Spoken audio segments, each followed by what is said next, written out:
नमस्कार दोस्तों और स्वागत है आपका 100% इंग्लिश के यूट्यूब चैनल पर। दोस्तों आज हम एक ऐसे लिटरेरी पीस के बारे में बात करने जा रहे हैं जो डिसेबिलिटी लिटरेचर की दुनिया में एक बहुत ही बड़ा शिफ्ट लेकर आया है।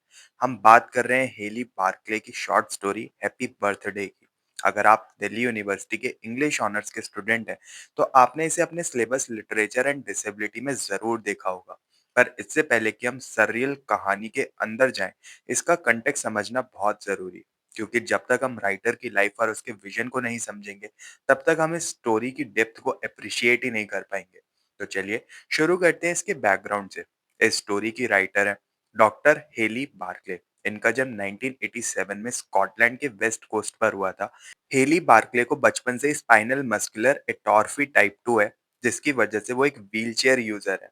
लेकिन उन्होंने कभी अपनी डिसेबिलिटी को अपनी पहचान की रुकावट नहीं बनने दिया। उल्टा उन्होंने इसे अपने काम और अपनी एडवोकेसी का एक पावरफुल टूल बना लिया। अगर उनके एकेडमिक बैकग्राउंड की बात करें तो वो काफी इम्प्रेसिव है।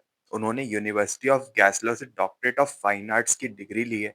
उनका रिसर्च एरिया बहुत ही इंटरेस्टिंग था। उन्होंने 19th सेंचुरी की गॉथिक वेम्पायर लिटरेचर पर स्टडी की थी। यही वजह है कि जब आप हैप्पी बर्थडे पढ़ते हैं तो आपको उसमें डार्कली कॉमिक और थोड़ा सा गॉथिक टोन महसूस होता है।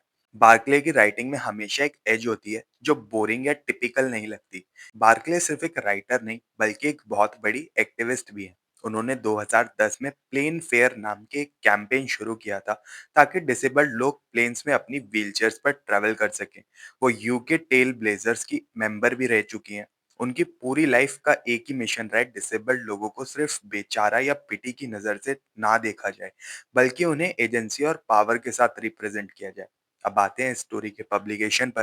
हैप्पी बर्थडे पहली बार 14 मई 2018 में पब्लिश हुई थी एक ऑनलाइन मैगजीन डिसेबिलिटी हॉराइजन्स। इस मैगजीन को मार्टिन सिबली और सरीन मादीपाली ने को फाउंड किया था, जो खुद डिसेबल्ड है। इस प्लेटफॉर्म का मकसद यही है कि डिसेबिलिटी को लेकर जो पुरानी सोच है उसे चेंज किया जाए। बार्कले ने इसी प्लेटफॉर्म के लिए एक कहानी लिखी थी ताकि वो दिखा सके कि एक डिसेबल्ड प्रोटैगनिस्ट कितना वोकल और स्ट्रांग हो सकता है। टू कंक्लूड द कंटेक्स्ट, आपको ये याद रखना है कि ये स्टोरी सिर्फ एक इमेजिनेशन नहीं है, बल्कि बार्कले की अपनी लाइव्ड एक्सपीरियंसेस, उनकी गॉथिक एक्सपर्टीज, उनके एक्टिविज्म फिलॉसफी का निचोड़ है। वो रिजेक्ट करती हैं इंस्पिरेशन पॉर्न को, यानी वो कहानियां जो सिर्फ इसलिए लिखी जाती हैं ताकि नॉन डिसेबल्ड लोग इंस्पायर हो सकें। उनकी कहानियां रियल हैं, रॉ हैं और कभी-कभी अनकंफर्टेबल भी होती हैं।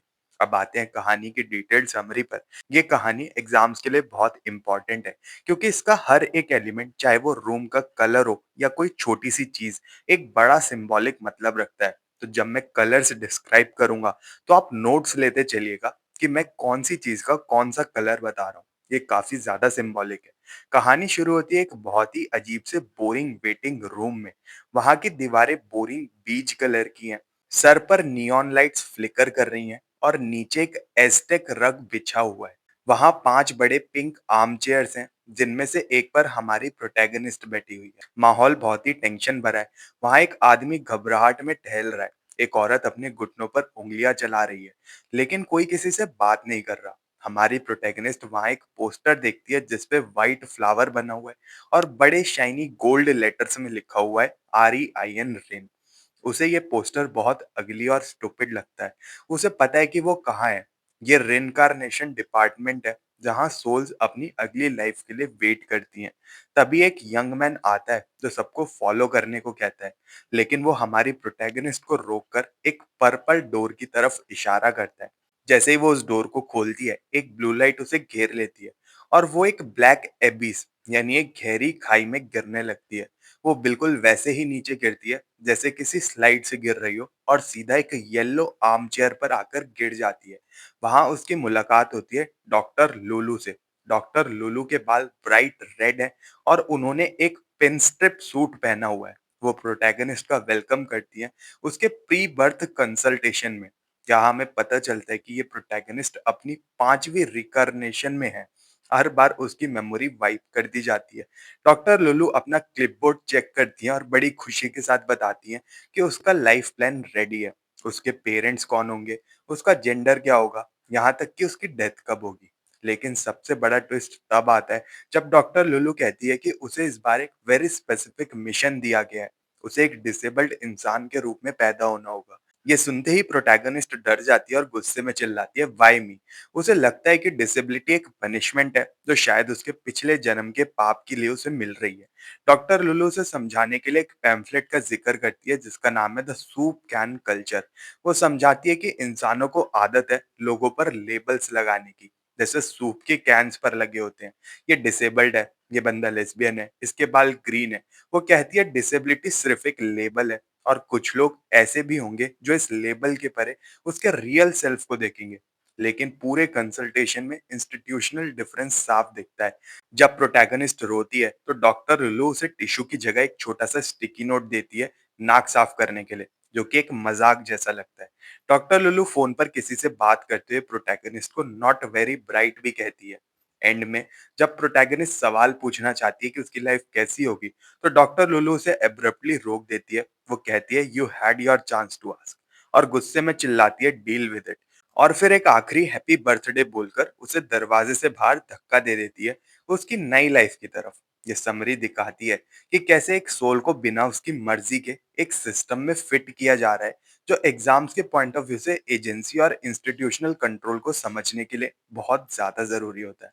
अब आते हैं इस वीडियो के सबसे इंपॉर्टेंट पार्ट पर, यानी थीम्स एंड एनालिसिस पर। अगर आप एग्जाम की तैयारी कर रहे हैं तो ये सेक्शन आपके लिए गोल्ड माइन है, क्योंकि यहाँ हम कहानी की लेयर्स को डिकोड करेंगे। सबसे पहला और बड़ा कॉन्सेप्ट है social model versus medical model of disability का। देखिए, मेडिकल मॉडल कहता है डिसेबिलिटी एक प्रॉब्लम है जिसे ठीक करने की जरूरत है, लेकिन हेली बार्कले हमें सोशल मॉडल दिखाती है। डॉक्टर लुलू जो पैम्पलेट दिखाती है द सूप कैन कल्चर, वो इसी मॉडल की बात कर रहा है। ये मेटाफर समझाता है कि डिसेबिलिटी इंसान की शारीरिक कमी नहीं है, बल्कि सोसाइटी का वो नजरिया है जो लोगों पर लेबल्स चिपका देती है। जैसे हम सूप के डिब्बे पर लेबल्स देखते हैं, वैसे ही सोसाइटी डिसेबल्ड का लेबल लगाकर इंसान की असली पहचान को दबा देती है। बार्कले कहती हैं कि ये प्रॉब्लम इंसान में नहीं है, सोसाइटी की लेबलिंग की आदत में है। अब बात करते हैं इंस्टीट्यूशनल डिफरेंस और उसके सिंबल्स की। कहानी में एक कपकेक का जिक्र आता है। ये कपकेक क्या है? ये सिंबल है सरफेस लेवल अपीजमेंट का। जब प्रोटैगनिस्ट इतने बड़े एग्जिस्टेंशियल क्राइसिस से गुजर रही होती है, तो उसे कंसोल करने के लिए एक कपकेक ऑफर किया जाता है। ये दिखाता है बड़ी बड़ी इंस्टीट्यूशंस डिसेबल्ड लोगों के दर्द को कितना ट्रेवलाइज करती हैं। वो उन्हें एम्प्टी कैलोरीज वाला सपोर्ट देती हैं, जो दिखने में मीठा है पर लेकिन अंदर से खोखला है। वैसे ही वो स्टिकी नोट भी है, इतने बड़े रोने धोने के लिए एक नन्हा सा कागज का टुकड़ा। ये सब दिखाता है कि सिस्टम कितना इनडिफरेंट और कोल्ड है। एक बहुत इंपॉर्टेंट टेक्निकल टर्म है फोकलाइजेशन, जो आपको ध्यान में रखनी है। लिटरेरी थ्योरीज की दुनिया में एक स्कॉलर है जेरार्ड जेंटे। उनका ये कॉन्सेप्ट बार्कले ने बहुत ही खूबसूरती से यूज किया है। कहानी फर्स्ट पर्सन पर्सपेक्टिव में है, जिसका मतलब है कि हम वही देख रहे हैं जो प्रोटैगनिस्ट देख रही है। इससे क्या होता है? इससे रीडर प्रोटैगनिस्ट को एक ऑब्जेक्ट की तरह नहीं देखता। हम उसे पिटी नहीं करते, हम उस पर दया नहीं दिखाते, बल्कि हम उसके गुस्से और उसकी फ्रस्ट्रेशन को फील करते हैं। बार्कले यहाँ इंस्पिरेशन पॉर्न को रिजेक्ट करती है। वो अपने कैरेक्टर को कोई महान या इंस्पायरिंग हीरो नहीं दिखाती जो हंसते हंसते दुख से, बल्कि एक रियल इंसान दिखाती है जो इस अनफेयर सिस्टम से नाराज है। इसके साथ ही कहानी में पोस्ट मॉडर्निज्म का भी टच है।